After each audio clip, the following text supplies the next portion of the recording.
Hello student, आज हम लोग मैग्नेट में जो पिछले क्लास में पढ़े थे उससे और आगे देखते हैं।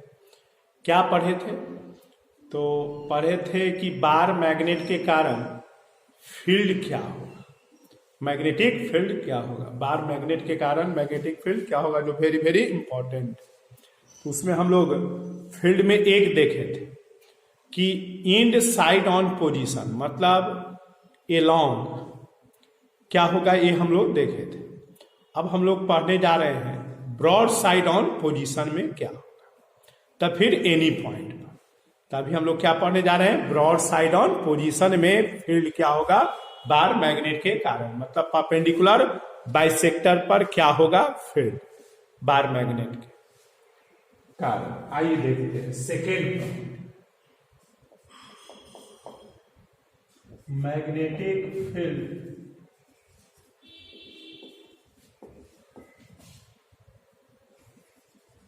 due to bar magnet along perpendicular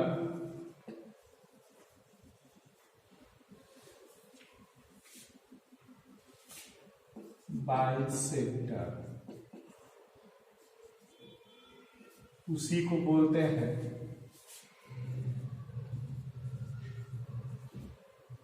broad side on position.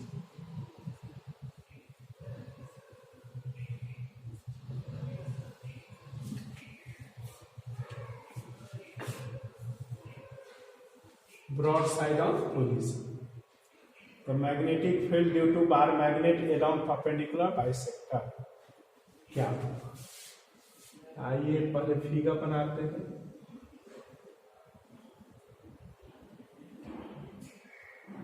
देखिए ये आपका साउथ है, माइनस एम है, ये आपका नॉर्थ है, प्लस एम है, और इसका परपेंडिकुलर बाइसेक्टर ये जेड पॉइंट पर जो यहां से आर डिस्टेंस पर है फील्ड मिलता है। ये दोनों के बीच का सेपरेशन आपका लाइन ज्वाइनिंग सेपरेशन क्या है डी, और ये जेड पॉइंट पर निकालना है। तो आइए देखते हैं क्या है हमारे पास। B find magnetic field at point z due to bar magnet. B find magnetic field at point z due to bar magnet. Bar magnet के कारण क्या होगा मैग्नेटिक फील्ड, यही निकालना है। तो देखिए कैसे निकालते थे। तो देखिए दो तीन मेथड है इससे का निकालने का। एक डाइपोल मोमेंट के टर्म में भी निकलता है उसका कंपोनेंट तोड़ करके, और एक है आपका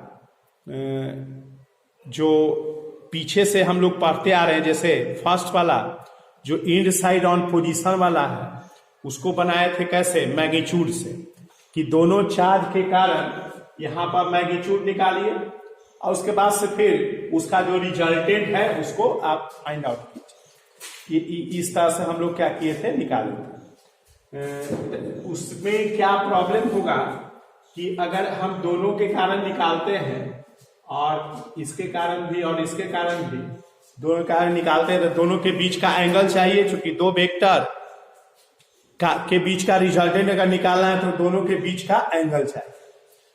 तो एंगल चाहिए तो यहां तो एंगल कुछ बनाएगा, थीटा वगैरह मानना पड़ेगा, और फिर उस थीटा का वैल्यू निकालना पड़ेगा ज्योमेट्री से।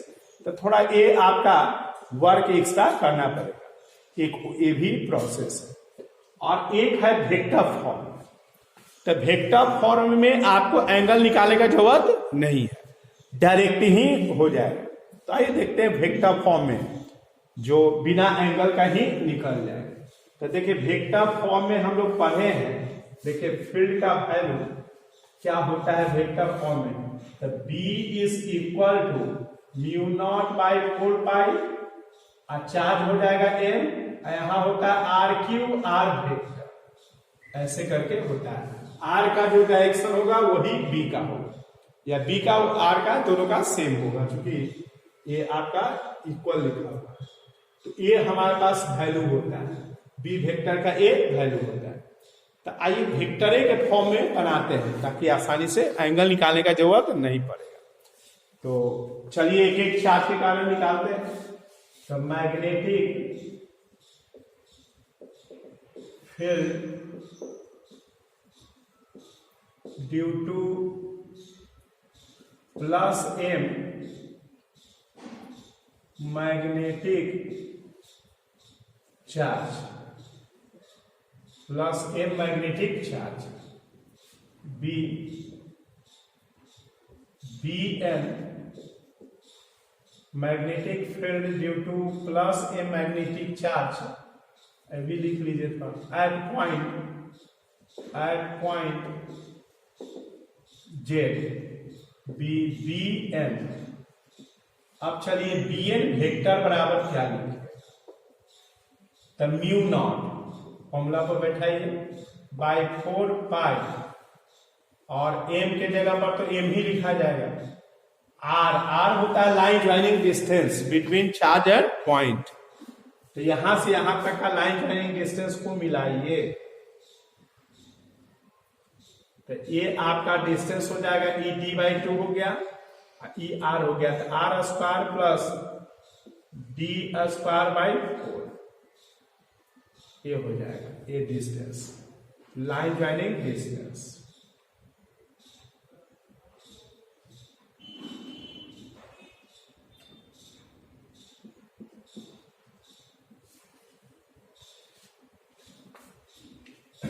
लाइन ज्वाइनिंग डिस्टेंस, तो ये हो जाएगा आपका R square plus D square by 4, इसका पावर हो जाएगा 3/2, क्योंकि क्यूब है, आर क्यूब है, इसको अगर आर क्यूब, इसको पूरे को क्यूब करेंगे तो हमारा ये हाफ पावर ऑलरेडी है, क्यूब करेंगे तो 3/2 हो जाएगा। और आर ऊपर में है, आर कौन है, यही डिस्टेंस आर, या इसी का वैल्यू इतना है, तो इसलिए हम यहां पर क्या लिखेंगे। अब देखिए इसका डायरेक्शन बी का क्या होगा, पहले ए डिसाइड किया, बी एन का डायरेक्शन क्या होगा, तो ई पॉजिटिव, जहां निकालना रहता है वहां मन में मान लिए पॉजिटिव, जिधर फोर्स होगा उधर ही फील्ड होगा, तो ई पॉजिटिव, ई भी पॉजिटिव रिपेल करेगा, और रिपेल करेगा तो उसी लाइन ज्वाइनिंग पर आपको रिपेल या अट्रैक्ट का बात सोचना है, तो चूंकि रिपेल करेगा तो ये किधर जाएगा, ये रेस्ट में रहेगा, इसका मूवमेंट होगा तो ये इधर ही न जाएगा, तो ये आपका बी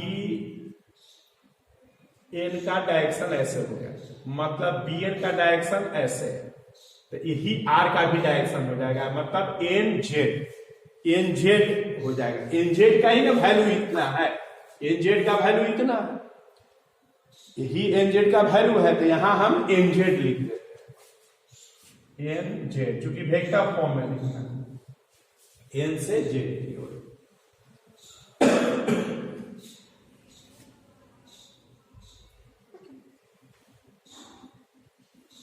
तो देख लीजिए वेक्टर फॉर्म में इस तरह का हो गया।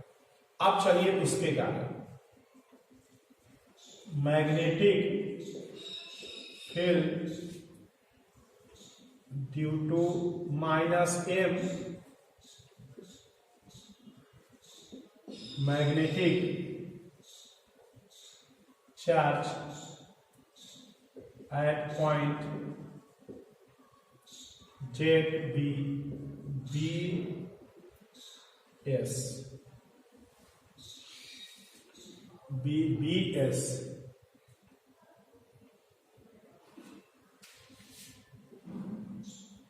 तो देखिए B S is equal to देखिए क्या हो जाएगा, तो फिर आपको mu naught by 4 pi M R cube तो यही लाइन ज्वाइनिंग डिस्टेंस हो जाएगा यहां से यहां तक, यहां से यहां तक का r cube line joining distance, e आपका हो जाएगा, इसमें भी r square plus D square by,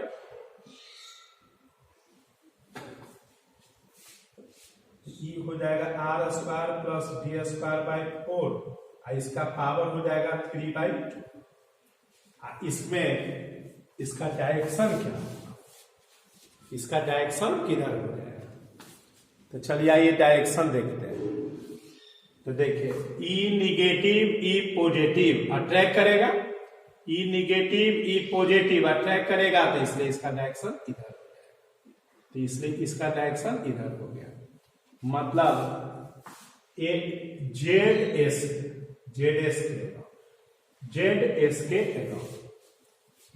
के अलोंग हो जाएगा इसका डायरेक्शन।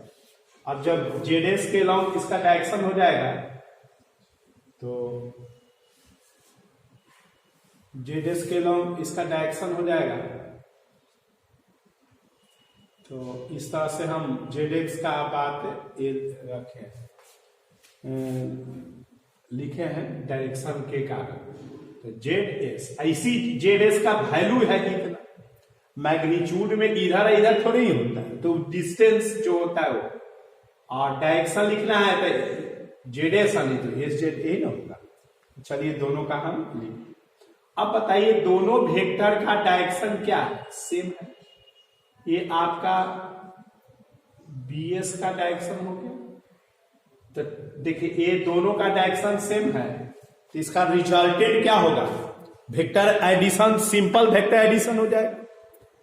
तो आइए अब रिजल्टेंट मतलब बार मैग्नेट के कारण अब फील्ड क्या होगा, मतलब रिजल्टेंट, बार मैग्नेट बना है दो चार्ज से समझो, और जब बार मैग्नेट के कारण आप फील्ड पूछते हैं तो इसका मतलब है कि दोनों चार्ज से क्या फील्ड होगा ये जानना, तो इसलिए बार मैग्नेट के कारण फील्ड, तो इसलिए लिखेंगे magnetic field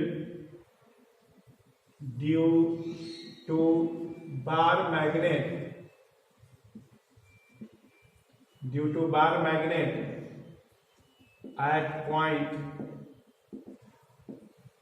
at point J B, तो B is equal to BS plus BN, तो B is equal to BS का वैल्यू दे दीजिए, mu naught M by 4 pi are square plus D square by 4, इसका power 3/2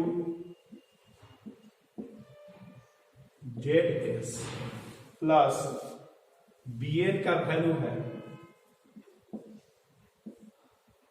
4 pi are square plus D square by 4 3/2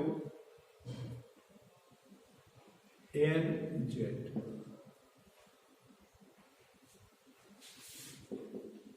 B is equal to mu naught M by 4 pi are square plus D square by 4 3/2 ZS plus NZ।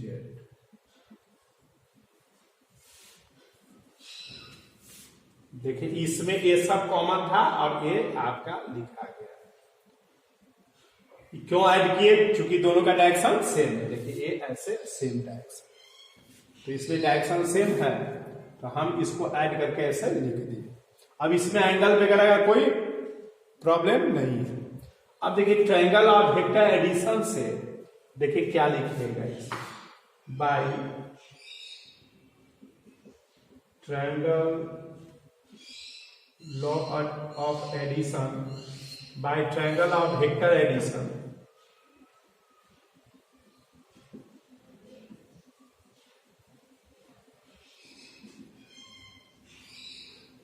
क्या होगा आपका NZ plus ZS is equal to NZ plus ZS is equal to NS। ये दोनों का सम जिसका direction same है और उसका रिजल्टेंट क्या होगा, अपोजिट हो जाएगा एस। तो एन एस तो बताइए इतना के जगह पर हम एन एस लिख सकते हैं। तो आइए लिखते हैं और सिंप्लीफाई करते हैं। तो B vector is equal to mu naught M by 4 pi are square plus D square by 4 का 3/2 और इतना के जगह पर एन एस लिखते हैं, एन एस।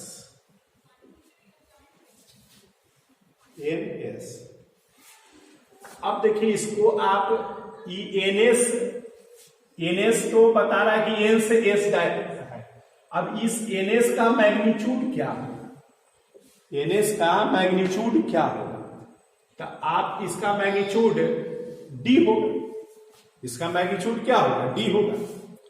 अगर यही आप डाइपोल मोमेंट के टर्म में लिखना चाहते हैं वेक्टर ए में तो थोड़ा ध्यान देना पड़ेगा। ऐसे मैग्नीट्यूड में लिखेगा तो ऐसा कोई मतलब लिखिएगा, ध्यान तो पढ़ना ही है, लेकिन यहाँ एक माइनस आएगा। ऐसे मैग्नीट्यूड यहीं से डाल करके बनाएगा तो माइनस का प्रॉब्लम नहीं होगा। तो आइए देखिए यही डालते हैं, दिखाते हैं आपको।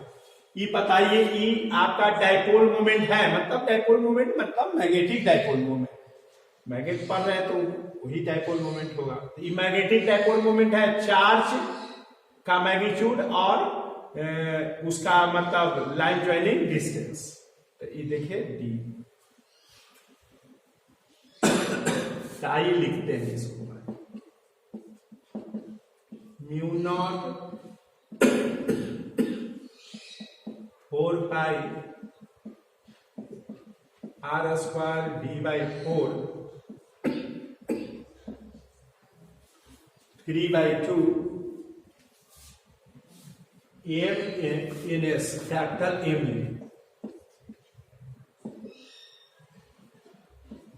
here capital M is equal to M N S। Capital M क्या है आपको लिखे भी थे, ये है magnetic dipole moment of bar magnet. तो देखिए ये है। अब बताइए ई एम का डायरेक्शन एन एस के डायरेक्शन के एलोंग एन होगा, मतलब यहां पर ध्यान दीजिएगा, एम का डायरेक्शन एन एस के डायरेक्शन के एलोंग होगा ये जब लिखे था। लेकिन यहां देखिए एम का डायरेक्शन क्या होता है, निगेटिव से पॉजिटिव, मतलब कि पी का एम का डायरेक्शन ऐसे निगेटिव से पॉजिटिव। एम का डायरेक्शन मैग्नेटिक डाइपोल मोमेंट का डायरेक्शन पॉजिटिव से निगेटिव से पॉजिटिव।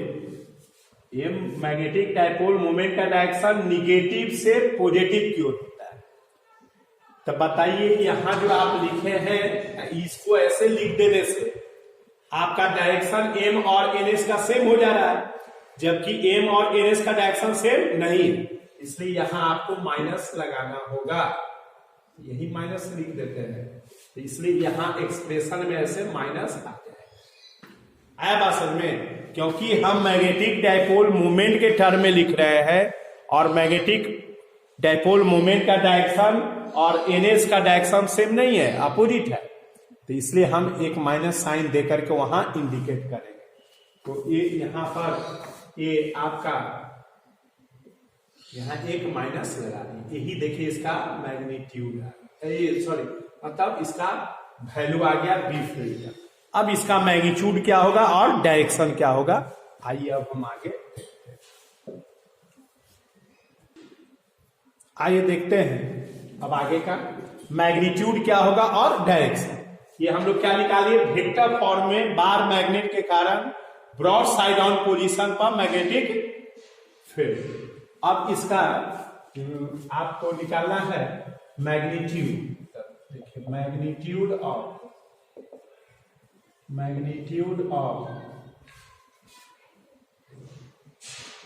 बी। देखिए मैग्नीट्यूड ऑफ बी, तो देखिए क्या हो जाएगा मैग्नीट्यूड बी। तो बी का mod is equal to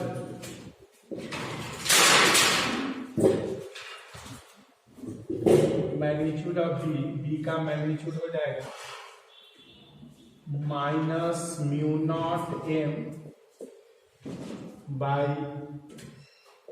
4 pi are square plus D square by 4 का पावर हो जाएगा 3/2, इसका भी मॉड। तो देखिए बी का मॉड मानिएगा तो बी ही रह जाएगा, आई माइनस माइनस ए हो जाएगा, वेक्टर ए में जाएगा, ये प्लस हो जाएगा, ये ऐसे लिखा जाएगा M by 4 pi are square plus D square by 4 का पावर हो जाएगा 3/2। यही देखिए मैग्नीट्यूड आ जाएगा। ये आपका मैग्नेटिक फील्ड हो गया बार मैग्नेट के कारण, मैग्नेटिक फील्ड बार मैग्नेट के कारण हो गया आपका। तो यही इसका वैल्यू हो गया। अब इसमें कंडीशन दीजिए और जिससे कि उसका वैल्यू निकाल दे। तो देखिए कंडीशन क्या हो जाएगा, if R greater than D, R अगर बहुत बड़ा है डी से तो आपका बी का वैल्यू आ जाएगा म्यू नॉट एन बाई 4 पाई।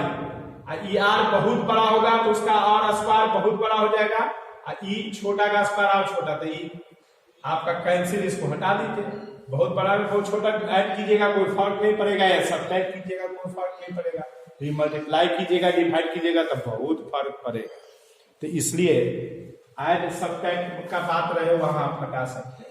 तो ये आर स्क्वायर है, इसका पावर हो जाएगा 3/2, तो ये कैंसिल होकर के आपका आ जाएगा B is equal to mu naught M by 4 pi are.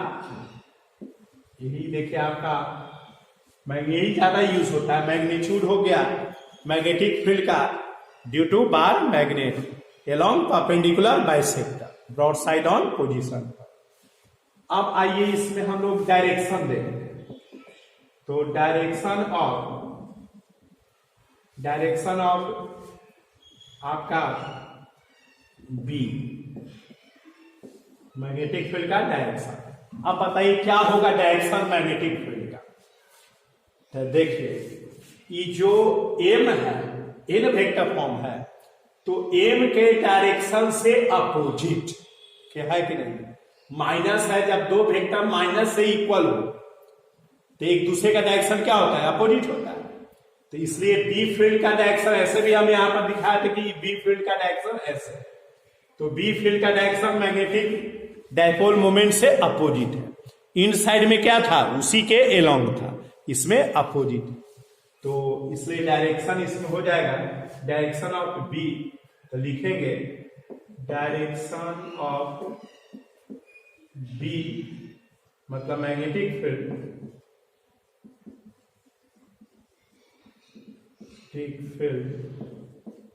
is opposite to direction of magnetic dipole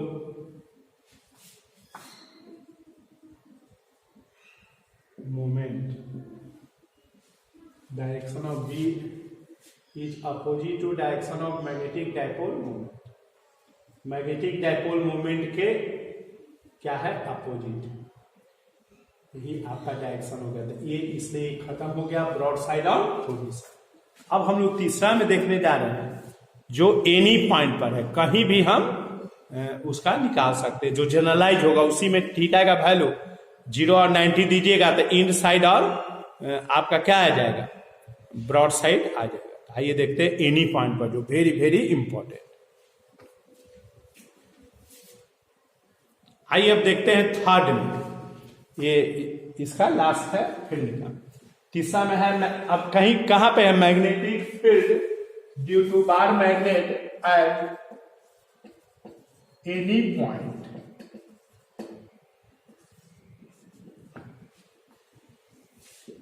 देखिए वेरी इंपॉर्टेंट है, एकदम याद कर लीजिए इसको। 99.9999 ऐसे समझिए कि ऐसे परसेंट आओ करिएगा तो लिख देंगे 3-4। तो इस तरह से इतना इंपॉर्टेंट है। क्या है पहले समझिए फिगर के बाद।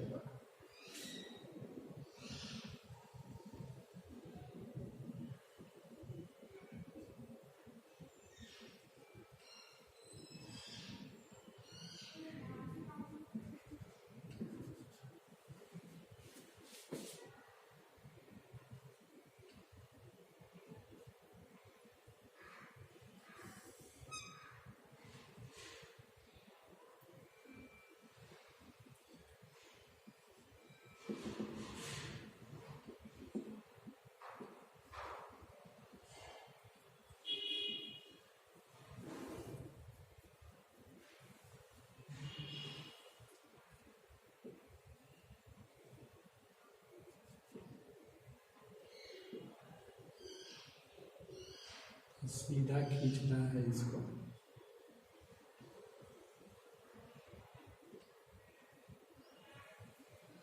देखिए यही है आपका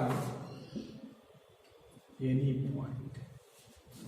देखिए क्या है, ये बार मैग्नेट है और इस बार मैग्नेट के कारण जेड पॉइंट पर फील्ड फाइंड आउट है, जो कितना एंगल बना रहा है बार मैग्नेट से, थीटा एंगल और कितना डिस्टेंस पर है, 8 डिस्टेंस पर है।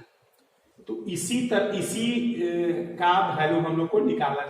एनी पॉइंट वाला जनरलाइज हो गया। अगर थीटा का वैल्यू 0 डिग्री देंगे तो इंड साइड ऑन पोजीशन पे आएगा।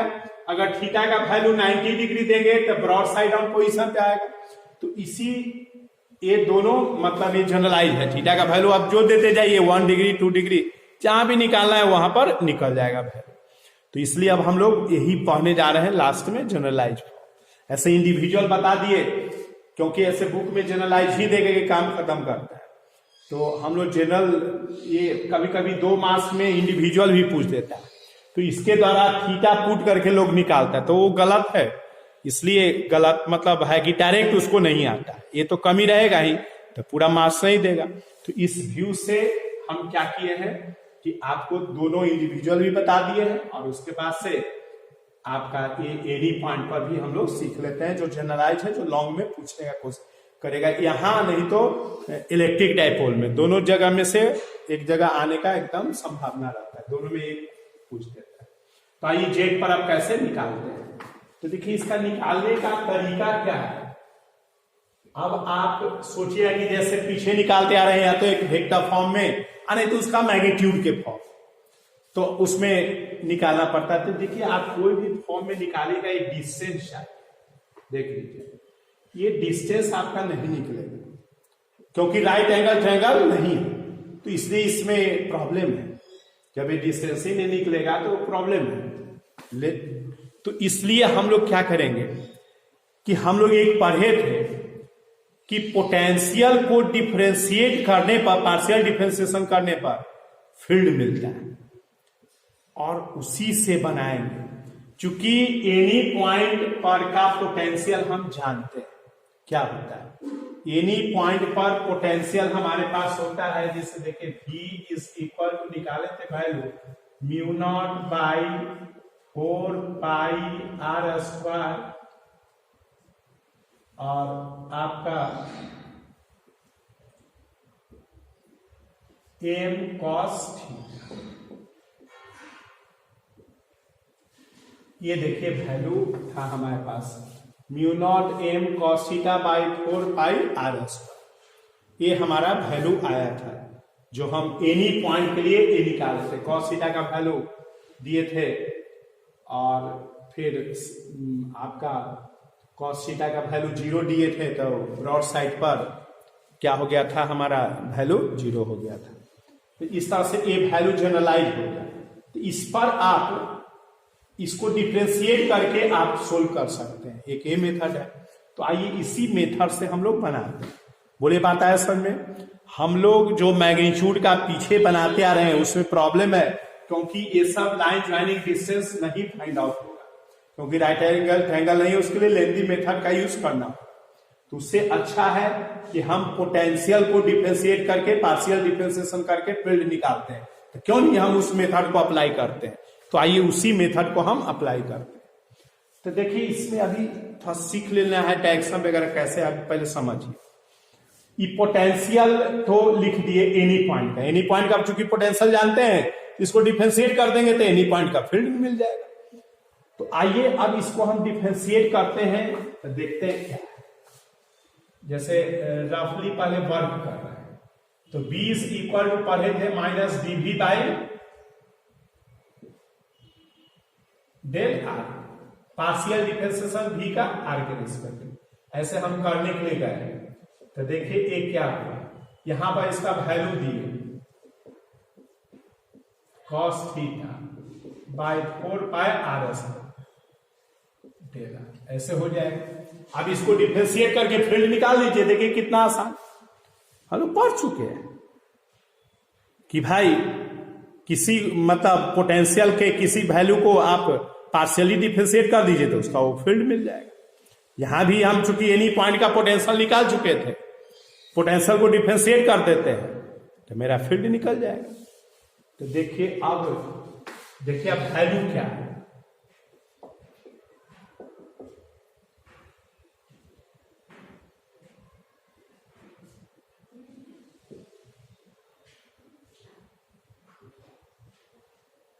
वैल्यू क्या है,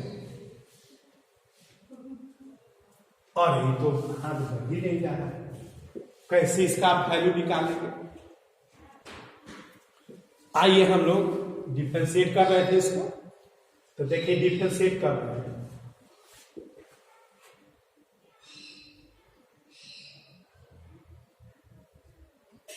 हो गया, कुछ लिखा नहीं रहा,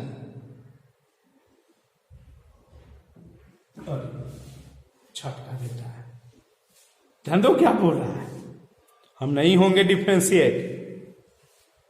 आप हटा लीजिए हाथ, आप हटा लीजिए, पहले तो शांत रहा, उसके बाद कहा कि आप हटा लीजिए हाथ, हम नहीं होंगे डिफरेंशिएट, क्योंकि हम पार्शियल डिफरेंशिएशन करते हैं। हम पार्शियल डिफरेंशिएशन पोटेंशियल को करके फील्ड देते हैं। तो बताइए इसमें कि कितना वेरिएबल है, 2, थीटा भी है और आर भी है। ये थीटा भी है और आर भी है, दोनों वेरिएबल है।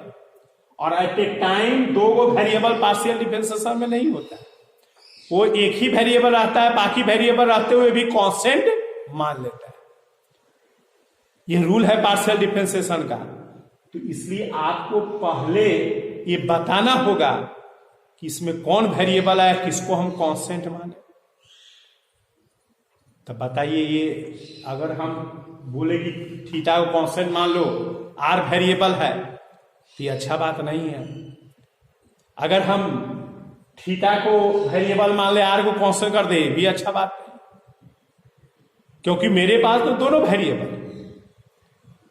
इसलिए हमारा 2 फील्ड का वैल्यू आएगा। मतलब एक बार थीटा को कांस्टेंट मानना पड़ेगा और एक बार आर को। ऐसे भी इंसाफ का बात होना चाहिए। तो इसलिए एक बार आर को आप कांस्टेंट मानिए, तब एक जो डिफरेंशिएशन से वैल्यू मिलेगा, और एक बार आप थीटा को कांस्टेंट मानिए तब डिफरेंशिएशन का वैल्यू मिलेगा। तो ये दोनों वैल्यू जो डिफरेंशिएशन का मिलेगा वो किसका मिलेगा, फील्ड का। दोनों कंडीशन में जो हम डिफरेंशिएट करेंगे वो किसका वैल्यू देगा, फील्ड का। और जब फील्ड का वैल्यू देगा तो हमारे पास 2 फील्ड हो जाएंगे, और जब 2 फील्ड हो जाएंगे तो दोनों का क्या डायरेक्शन होंगे वो डिसाइड कीजिए। और फिर डायरेक्शन जब मिलेगा आपको, तब ना आप उसका फिर रिजल्टेंट निकालिएगा। तो इसलिए हमें पहले दोनों फील्ड का डायरेक्शन निकालना होगा और तब फिर वैल्यू हम निकालेंगे। आइए देखते हैं, पहले दोनों फील्ड का डायरेक्शन निकालते हैं। तब फिर हम उस फील्ड का वैल्यू निकालेंगे, फिर रिजल्टेंट निकालेंगे। बोलिए बात आया कि नहीं समझ में कि क्यों दो फील्ड हुआ, दो फील्ड क्यों बने? क्योंकि चूंकि पार्शियल डिफरेंशिएशन होता है, देखिए ऑर्डिनरी डिफरेंशिएशन भी लिख देता है, गलत बात है। ये पार्शियल डिफरेंशिएशन होता है, और पार्शियल डिफरेंशिएशन में एट ए टाइम एक ही वेरिएबल होता है, चाहे उस रिलेशन में कितना भी वेरिएबल हो, एट ए टाइम वो एक ही वेरिएबल मान करके डिफरेंशिएट करेगा। तो यहाँ दो वेरिएबल है और दोनों वेरिएबल है, तो इसलिए एक बार एक को कांस्टेंट, एक बार एक को कांस्टेंट मान करके हम डिफरेंशिएट करेंगे। मतलब एक बार एक को वेरिएबल मानिए, एक बार दूसरे को वेरिएबल मानिए, तो इसलिए दो फील्ड का वैल्यू आया था। क्योंकि दो बार डिफरेंशिएट होता है सेपरेटली, तो दो बार डिफरेंशिएट होगा पोटेंशियल का, तो दो बार फील्ड का वैल्यू मिलेगा। और वही दोनों फील्ड का डायरेक्शन देखेंगे, चूंकि दो फील्ड का जब वैल्यू आ गया तब रिजल्टेंट का बात दिमाग में आएगा, क्योंकि वेक्टर क्वांटिटी है, और जब भी वेक्टर क्वांटिटी एक से अधिक हो तो उसका रिजल्टेंट वेक्टर के अनुसार हम लोग निकालते हैं। तो इसलिए हम लोग दोनों का डायरेक्शन पहले देख लेते हैं। तो देखिए आर जब वेरिएबल हो और थीटा कांस्टेंट, ध्यान दीजिएगा, आर वेरिएबल थीटा कांस्टेंट, तो उस फील्ड को हम लोग बोलते हैं रेडियल मैग्नेटिक फील्ड। क्या बोलेंगे? Radial magnetic field. तो बताइए आर जब वेरिएबल हो और थीटा कांस्टेंट हो, किधर होगा उसका डायरेक्शन? तो आर वेरिएबल है ए और थीटा कांस्टेंट है, तो देखें तो इसका डायरेक्शन इधर ही ना होगा, ये आपका हो जाएगा बी आर। देखिए बी आर का ये डायरेक्शन हो गया, ये बी आर हो गया, Z1 मान, यही आपका डी आर है। देखिए इसमें आर वेरिएबल है कि नहीं, और थीटा क्या है? कांस्टेंट। क्योंकि थीटा जो है एक ही एंगल जो है वो बना रहा है, इसमें तो ऐसा नहीं ना होता है कि ये एंगल दूसरा है यहाँ, दूसरा है यहाँ, दूसरा। एक स्ट्रेट लाइन का एक ही बार में एक जो एंगल बनेगा वो एक ही बनेगा, इसलिए इसमें थीटा कांस्टेंट हो गया, आर वेरिएबल हो गया। तो ऐसे फील्ड को रेडियल मैग्नेटिक फील्ड बोलते हैं, रेडियल मैग्नेटिक फील्ड बोलते हैं। तो इसका डायरेक्शन इधर। अब बताइए जब मेरा थीटा वेरिएबल और आर कांस्टेंट, आर कांस्टेंट और थीटा वेरिएबल, दूसरा पहलू है, दूसरा कंडीशन है, theta variable R constant, automatic है, एक आप वेरिएबल बोलिएगा तो बाकी सब कांस्टेंट हो जाएगा। तो आर मेरा कांस्टेंट है, तो वो उसका डायरेक्शन किधर? तो देखिए इससे परपेंडिकुलर हम ऐसे खींचे, इससे परपेंडिकुलर ऐसे खींचे, तो देखिए इसमें आपका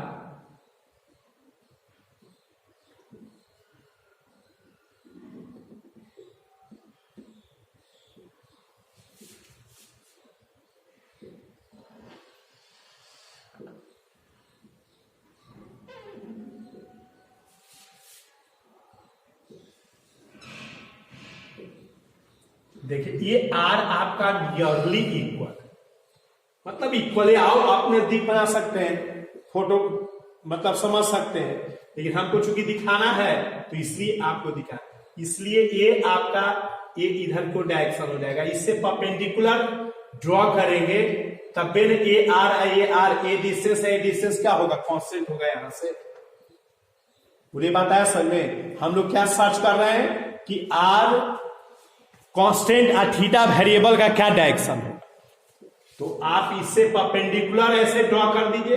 तो देखिए ये दोनों डिस्टेंस आपका करीब करीब इक्वल है कि नहीं? आप नजदीक कीजिएगा, जितने नजदीक कीजिएगा उतने ये दोनों क्या हो जाएगा? डिस्टेंस इक्वल हो जाएगा। तो इसीलिए इस डिस्टेंस को हम लोग क्या लिखते हैं?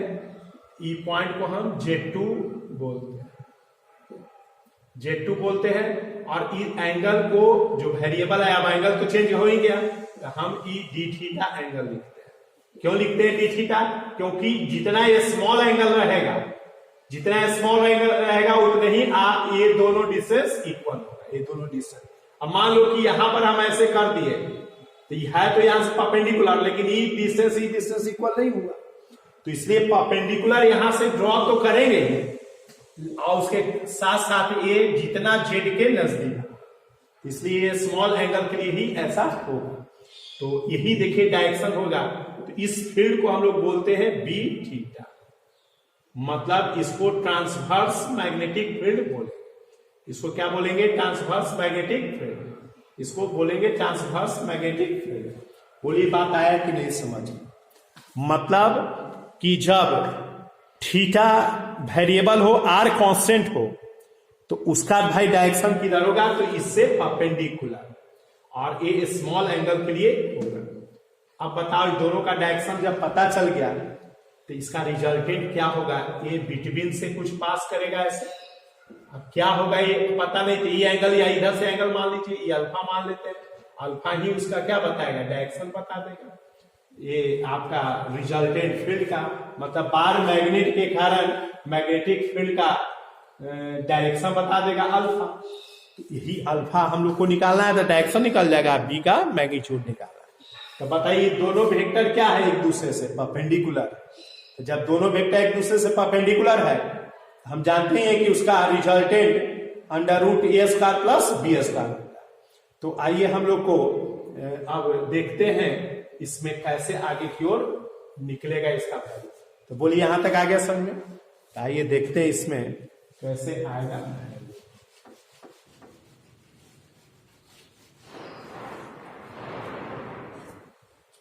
देखिए, B find magnetic field at point Z due to a bar magnet.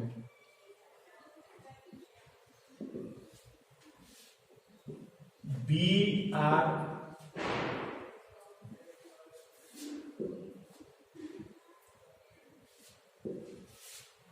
यह है रेडियल मैग्नेटिक फील्ड, यह due to change in value of R, where theta is kept constant, और बी थीटा ये है ट्रांसवर्स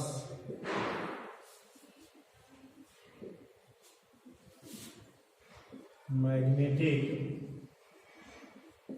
फील्ड, ये है due to change in value of theta,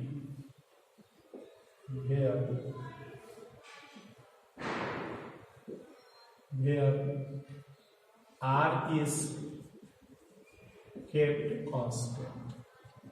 r को जब हम कांस्टेंट रखें, अल्फा है angle between resultant magnetic field and BR,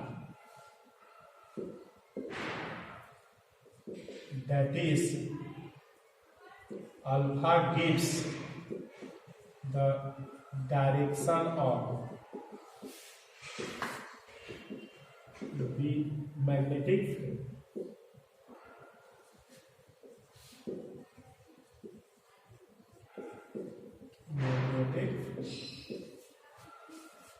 alpha gives the direction of magnetic field. तो इस तरह से हम लोग इसका ये हो गया। अब कैसे निकालते हैं तो आइए देखते हैं कैसे लिखेंगे। वी नो दैट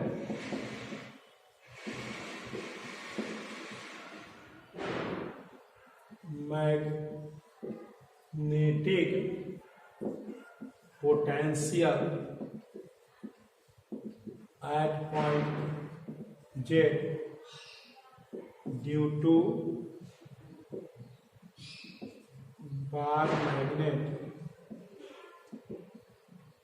V,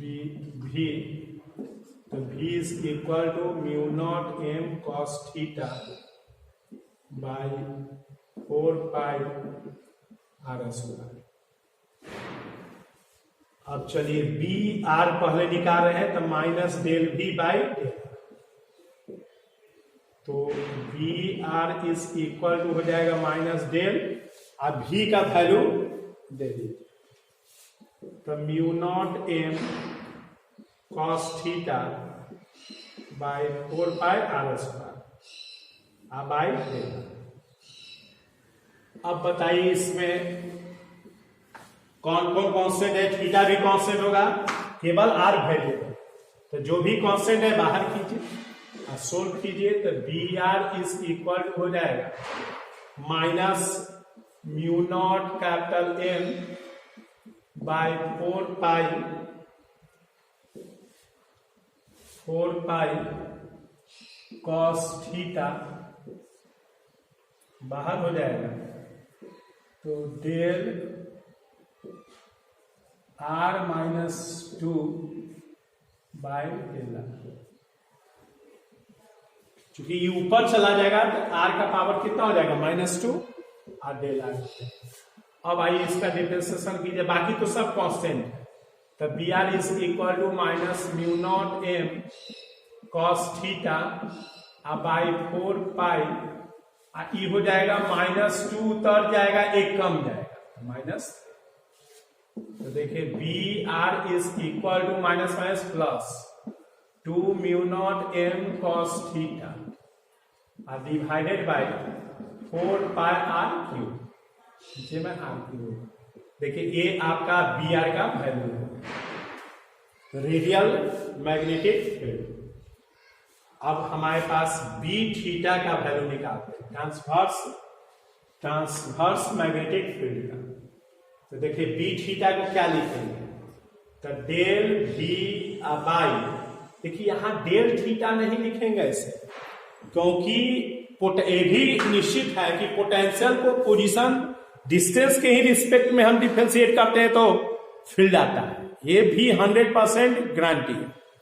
हम पोटेंशियल को डिस्टेंस के ही रिस्पेक्ट में डिफरेंशिएट करते हैं तब ये फील्ड आए, तो इसलिए यहां हमारा डिस्टेंस ही लिखना पड़ेगा, लेकिन चूंकि डिस्टेंस मेरा वेरिएबल नहीं है तो इसलिए हम उसको बदलेंगे थीटा, इसलिए यहां पर ऐसे लिख देंगे, हमारा इधर की ओर कौन डिस्टेंस है, तो z2 लिख देंगे, z2 और z2 लिख देंगे, तो फिर हमारे पास B theta is equal to आ जाएगा माइनस डेल बी।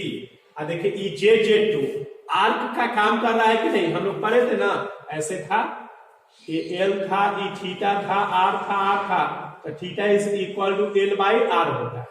इसी का कॉन्सेप्ट यहां लगाएंगे, तो यहां पर एल बराबर हो जाएगा ना आर थीटा, यहां पर जे2 एल का काम कर रहा है, तो जे2 बराबर क्या हो जाएगा आर डी थीटा, यहां लिख देंगे आर डी थीटा। अब आप वैल्यू दीजिए माइनस डेल, भी का वैल्यू दे दीजिए mu naught M cos theta by 4 pi are square by R D theta, मतलब वही डेल ये लिख दिए, ये भी का वैल्यू लिख दिए, ये आर डी थीटा था सोल्यूशन। अब आप इसमें जो कांस्टेंट है उसको बाहर कीजिए, और थीटा केवल वेरिएबल है, तो minus mu naught M by 4 pi, ई आर आर मिल करके आर क्यूब हो जाए, और del cos theta by del theta हो जाएगा। देखिए ये इतना हो जाएगा, क्योंकि इसमें mu naught m 4 pi r r ये मिल करके आर क्यूब हो गया, कॉस थीटा, अभी कॉस थीटा का डिफरेंशिएशन हो जाएगा तो बी थीटा का वैल्यू निकल जाएगा। आइए देखते हैं और आगे, अब उसको डिफरेंशिएट कीजिए, तो ये आपका आ जाएगा B theta is equal to minus mu naught M by 4 pi are cube, cos theta का माइनस साइन थीटा, ये आपका हो जाएगा, फाइनल आ जाएगा mu naught M sine theta divided by 4 pi are cube. अब चलिए इसका मैग्नीट्यूड मतलब रिजल्टेंट जो होगा वही फील्ड हो जाएगा। तो हम लोग अब ऐसे लिखेंगे magnetic field due to a bar magnet at point Z b. तो देखिए बी मतलब रिजल्टेंट फील्ड है, तो बी आर का स्क्वायर प्लस बी थीटा का स्क्वायर ये हो जाएगा। अब सिंप्लीफाई कीजिए बी आर का स्क्वायर, तो बी आर का वैल्यू दीजिए वहां से, तो 2 mu naught M cos theta by 4 pi are cube का whole square plus mu naught M sine theta by 4 pi are cube इसका होल स्क्वायर। अब आइए बी इज इक्वल, इसमें कॉमन देखे mu naught M by 4 pi are cube का whole square common बाहर आएगा तो ये हो जाएगा आपका एस 4 पाई आर क्यूब। इसके अंदर में रह जाएगा ये 2 का स्क्वायर 4 हो गया कॉस स्क्वायर थीटा, इसमें बच जाएगा साइन, तो साइन स्क्वायर हो जाएगा स्क्वायर होने का। अब किसी एक में बदल दीजिए ताकि हम लोग को ध्यान रखने में अच्छा हो, वैल्यू निकालने में 4 पाई आर क्यूब और अंडर रूट ये हो जाएगा आपका 4 cos square theta plus 1 minus cos square theta sine square हुआ। फाइनल आपका बी फील्ड आ गया म्यू नॉट एम और by 4 pi are cube under root 3 cos square theta plus 1। यही देखे बी फील्ड का वैल्यू। तो इस तरह से बी फील्ड का हम लोग वैल्यू क्या करते हैं निकालते हैं। और यही आया था वहां पर भी इलेक्ट्रिक डाइपोल, तो वहां पर पी था, एम के जगह पर पी था, तो ये आपका बी फील्ड होगी का मैग्नीट्यूड निकल गया। अब डायरेक्शन देखिए, डायरेक्शन ऑफ बी मतलब अल्फा निकालना, अभी बताए डायरेक्शन निकालना मतलब एंगल निकालना। बी क्या एंगल बना रहा है अल्फा, तो देखिए tan alpha is equal to क्या हो जाएगा, देखिए ई बेस ई परपेंडिकुलर, तो ई बेस ई परपेंडिकुलर जिसके साथ एंगल बन रहा है, क्योंकि ये दोनों एक दूसरे से क्या है 90 डिग्री है।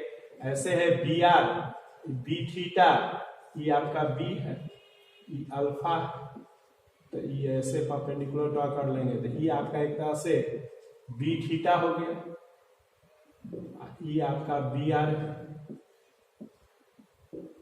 ये आपका बी थीटा इसी के पैरेलल ही हो गया है, तो B theta by B are.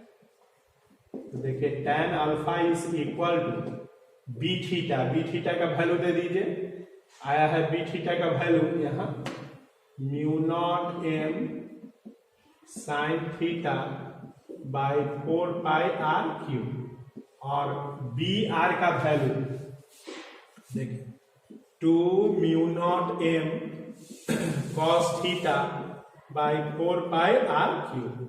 देखिए कैंसिल होकर के tan alpha is equal to 1/2 और साइन बाई सब देखिए कैंसिल हो जाए, तो साइन बाई कॉस होगा, तो tan थीटा हो जाएगा। तो देखिए ये tan अल्फा बराबर हाफ tan थीटा, तो अल्फा बराबर tan inverse half tan theta, ये देखिए ये वैल्यू आ गया, मतलब यही डायरेक्शन इसका हो जाएगा। इस तरह से हम लोग मैग्नीट्यूड और डायरेक्शन इसका क्या किए निकाले। अब इसमें एक बचा है, इसके बाद हम लोग मैग्नेटिक इंडक्शन शुरू करेंगे, फिर लाइट भी शुरू करेंगे। तो आइए आज यहाँ तक रखते हैं, फिर अगले क्लास में मिलते हैं, फिर लाइट भी शुरू कर देंगे। तो थैंक यू।